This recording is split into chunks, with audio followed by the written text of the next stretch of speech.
Ah, l'été, ces traditionnels blockbusters hollywoodiens. Salut à tous! Alors aujourd'hui, donc petite vidéo en mode vacances, hein, parce que qui dit été dit blockbuster hollywoodien, ce qui est encore le cas cette année, hein, avec le dernier Superman, l'énième Jurassic World, ou encore bah, d'ici quelques jours le nouveau film Les Quatre Fantastiques. Sauf qu'ici, j'avais envie de revenir sur des blockbusters atypiques. Pourquoi atypiques? Bah, soit parce qu'ils ont été incompris au moment de leur sortie, ou bah, soit parce que leurs auteurs respectifs ne voulaient pas simplement se contenter de répondre au cahier des charges hollywoodien, ils voulaient également en profiter pour dire des choses, enfin, pour y laisser libre cours à leurs obsessions d'auteur. Voilà. Alors, je commence directement par Starship Troopers, donc réalisé en 1997 par Paul Verhoeven. Alors, petit résumé rapide. Donc, au 24e siècle, une fédération musclée fait régner l'ordre et la justice. Sauf aux confins de la galaxie, une armée donc d'extraterrestres insectoïdes menace d'envahir la Terre et dès lors, bah, Sec Venevent, tout beau, tout frais, en profite pour s'enrôler pour aller dégommer de la bestiole.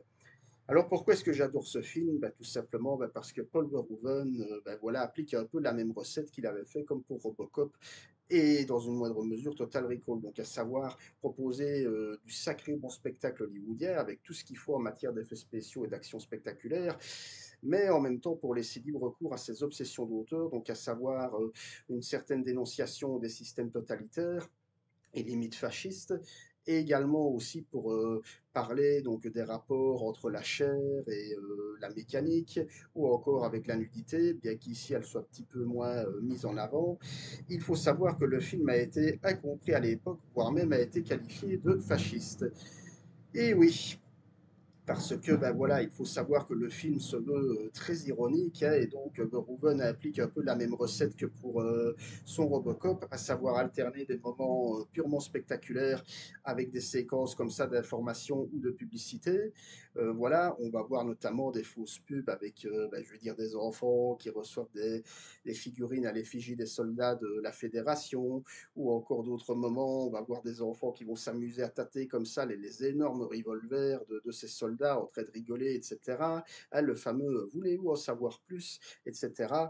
Et donc, bah, plus encore le fait que Verhoeven s'amuse de son propre aveu enfin, je veux dire, à briser en quelque sorte le fameux mythe Ken et Barbie, où on a les personnages de Denise Richards et Casper Van Dien qui sont vraiment montrés comme Ken et Barbie dans l'espace, un gros sourire Colgate, plastique parfaite, etc. Et ben voilà, ben, je veux dire, le film n'a pas rencontré son public en son temps, tout simplement ben, parce que ben voilà, les gens s'attendaient à du pur grand spectacle hollywoodien, hein. Bon, il y a eu aussi la sortie de Titanic, hein, qui a fait que, voilà, sans mauvais jeu de mots, ben, le film a coulé. Je voulais même pas la faire en plus. Et bref, tout ça pour dire que désormais, bah, Starship Troopers a été réhabilité. Le propos de Verhoeven a été aussi beaucoup mieux compris, mais j'ai envie de dire, voilà, si vous connaissez le cinéma de Verhoeven, voilà, il a toujours été ironique, et que ce soit dans sa première période hollandaise, sa seconde période hollywoodienne et sa troisième période européenne. Voilà, l'ironie, j'ai envie de dire, c'est vraiment le gros point chaud de sa filmographie, j'ai envie de dire, hein. Donc, avec quand même toujours ben voilà, je vais dire une envie de bien faire, voilà. Alors maintenant, bah, je passe à Last Action Hero, donc réalisé par John McTiernan, sorti durant l'été 1993 ou 93, avec Arnold Schwarzenegger. Voilà. Alors, le résumé en quelques mots, donc, grâce à un billet magique, le petit Danny Madigan, un enfant de 11 ans, peut vivre les aventures de son policier préféré, Jack Slater, en rentrant littéralement dans l'écran de cinéma, et donc il va se retrouver projeté dans les films de son idole, et ensemble, ils vont affronter tous les dangers. Voilà. Alors pourquoi est-ce que je l'adore ce film? Eh bien tout simplement bah, parce qu'on a Arnold Schwarzenegger qui est en pleine autodérision que lui-même, c'est d'ailleurs pour ça qu'il a aussi accepté le scénario, en plus de retrouver John McTiernan qu'il avait déjà très bien dirigé dans Predator, et aussi parce que ce film c'est un peu du méta avant l'heure, c'est un peu Scream avant l'heure, hein, c'est-à-dire c'est un film qui s'amuse à traiter de manière satirique des codes narratifs hollywoodiens, qui va s'interroger sur ce qui est devenu le fameux cinéma d'action reaganien des années 80, emmené par Sylvester Stallone et Schwarzy lui-même. Hein. Et également, ben voilà, on peut citer aussi Chuck Norris, Steven Seagal ou Jean-Claude Van Damme. Et c'est un film qui va également se moquer ouvertement déjà à l'époque d'Hollywood. Et j'ai envie de dire, là, le méta est purement atteint, notamment vers la fin, où on a Jack Slater qui rencontre ni plus ni moins que Arnold Schwarzenegger, donc l'acteur qui l'incarne et qui va littéralement se parler à lui-même en se disant pourquoi tu as voulu me faire ça, etc. Donc voilà, donc un film qui s'amuse à casser tous les codes cinématographiques, à briser le quatrième mur, jouant sur la frontière entre fiction et réalité. Schwarzenegger qui se moque ouvertement de lui-même, hein, t'aimes les omelettes parce que je vais te casser les œufs, entre autres. Et avec en plus de ça, ben, la maestria de John McTiernan en termes d'action. On rappelle quand même que c'est le papa de Die Hard 1 et 3 et de Predator. Hein. Donc voilà, film ben, fortement incompris à son époque. Bon, faut dire, faut rajouter à ça qu'il s'est retrouvé confronté à des dinosaures, vu que Jurassic Park est sorti, si je dis pas de bêtises, une petite semaine avant. Donc voilà, et en tout cas, voilà, maintenant, le film est désormais réhabilité et même considéré comme l'un des meilleurs de McTiernan, à juste titre pour moi. Alors maintenant, donc, autre cas d'école, Gremlins 2, la nouvelle génération, donc sorti en 1990, réalisé par Joe Dante.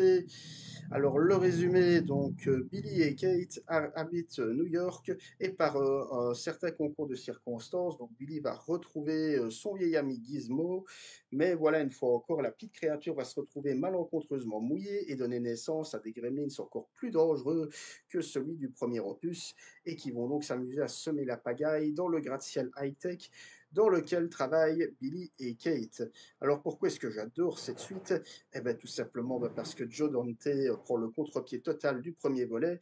Alors, le premier Gremlins, hein, aussi culte soit-il, voilà, même s'il avait déjà des moments de comédie et qu'il se moquait déjà hein, de la société de consommation américaine, euh, ben, restait quand même par moments très sombre. Et il avait ce petit côté horrifique ben, qui a fait tant le charme du premier.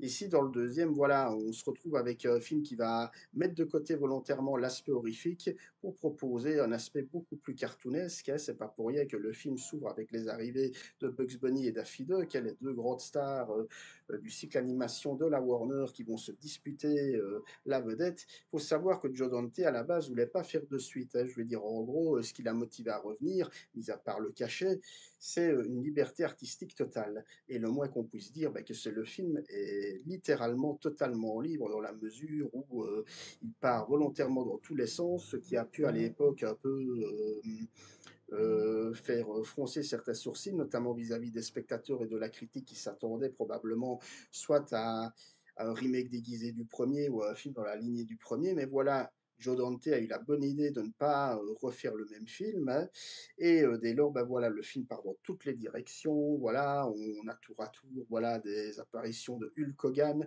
Alors, quelle que soit la version que vous regardez, c'est la version cinématographique, c'est Hulk Hogan et la version VHS DVD, c'est John Wayne. Plus, ben voilà, également, c'est quand on voit le film de nos jours, d'ailleurs, il y a un détail qui saute aux yeux, c'est que le PDG de la tour en question s'appelle Daniel Clamp. Hein, Daniel Clamp. Et un certain président américain actuel, hein, Donald Trump, la Trump Tower, sauf qu'ici, on peut le dire, Daniel Trump est quand même beaucoup plus attachant, un peu plus attachant, je vais dire, que Donald Trump, voilà. Et qu'en plus, ben voilà, le film va encore beaucoup plus loin dans sa critique de la société de consommation. On va voir littéralement les Gremlins ben, saccager les différentes émissions proposées par Daniel Clamp, hein, notamment les émissions de cuisine ou encore autre émission. On voit un vieil acteur comme ça qui ne veut pas se séparer de son costume de Dracula. Clin d'œil à Bela Lugosi, elle interprète du Dracula de Todd Browning qui, selon la légende urbaine, aurait demandé à être enterré avec sa cape, enfin, sa cape de Dracula. Et voilà, bah, tout ça, Joe Dante s'amuse comme un petit fou avec tout ça, un peu à l'instar de ses Gremlins, hein, côté ouvertement sale gosse, qui ne se prive de rien, qui ne respecte rien, mais qui propose de belles thématiques et qui surtout à l'heure actuelle se revoit encore avec plaisir. Voilà. Alors maintenant, bah, là ici je vais être plus rapide, bah, tout simplement parce que j'en ai déjà parlé, ça a été l'une de mes premières critiques. Batman Returns, traduit en français par Batman le défi, donc réalisé par Tim Burton et sorti durant l'été 1992. Alors le résumé en quelques mots, bah, Batman cette fois-ci doit affronter deux ennemis, à savoir le Pingouin et Catwoman, mais les choses vont se compliquer quand Bruce Wayne, hein, l'alter ego humain de Batman, va tomber sous le charme d'une certaine Selina Kyle, qui est elle-même l'équivalent humain de Catwoman, et qu'en plus de ça, bah, le Pingouin, aidé par un sinistre milliardaire du nom de Max Schreck, veut devenir maire. Voilà. Alors pourquoi est-ce que j'adore cette suite? Bah, tout simplement parce que Tim Burton, à l'instar de Joe Dante sur Gremlins, n'est pas revenu que simplement pour le cachet, mais aussi en échange d'une liberté artistique totale. Voilà, en gros, ouais, c'est le cadeau que lui a fait la Warner après le succès fracassant du premier Batman au box-office et également l'énorme succès critique d'Edouard aux mains d'argent. Et donc là, ben, pour le coup, Burton se fait beaucoup plus plaisir, ça sent, en proposant un film beaucoup plus sombre et mélancolique que le premier. Alors déjà, il y a que la séquence d'ouverture hein, dans le manoir où on assiste comme ça à la naissance du Pagua, hein, où on est un peu comme ça dans une sorte de mix entre les écrits de Charles Dickens et les Dix Commandements. Hein. Donc voilà, une ouverture très tragique et très mélancolique. Dont le ton va se traduire tout au long du film, notamment à travers Bruce Wayne, à nouveau interprété par Michael Keaton, encore plus mélancolique que dans le premier. Également une Selina Kyle, elle-même profondément torturée, qui va passer littéralement de femme soumise et coincée à femme fatale, purement et simplement, hein, à la sexualité plus que troublante, formidablement interprétée par Michelle Pfeiffer, et également bah, Danny DeVito, je veux dire inoubliable dans le rôle du Pagua, qui peut se voir hein, de l'aveu même de Tim Burton comme l'espèce de cousin maléfique d'Edward, voilà. Le tout manipulé par Max Schreck, interprété de manière malsaine et glaçante par Christopher Walken. Donc on a un film, enfin, je veux dire, voilà, qui lui aussi part un peu dans tous les sens, hein, je veux dire, à travers en fonction de la psychologie tourmentée des personnages. Voilà, film qui à l'époque avait été quand même pas mal controversé, hein, notamment par ses nombreuses allusions sexuelles, et voilà, et également par le fait que des parents, en tout cas aux États-Unis, avaient été beaucoup profondément indigné par le film qui a rencontré un succès critique bien meilleur en Europe qu'aux États-Unis, à l'instar de Michel Simon, hein, qu'il avait défendu corps et âme au Masque et la Plume, alors jusqu'à le qualifier de chef-d'œuvre ou grand dame de ses confrères. Donc voilà, Batman Returns, pour moi tout simplement le deuxième film Batman jamais réalisé avec The Dark Knight de Christopher Nolan, un pur bijou, voilà. Et enfin, je termine, et celui-là, je ne vais pas me faire que des amis, mais j'assume complètement, ce sont mes choix à moi.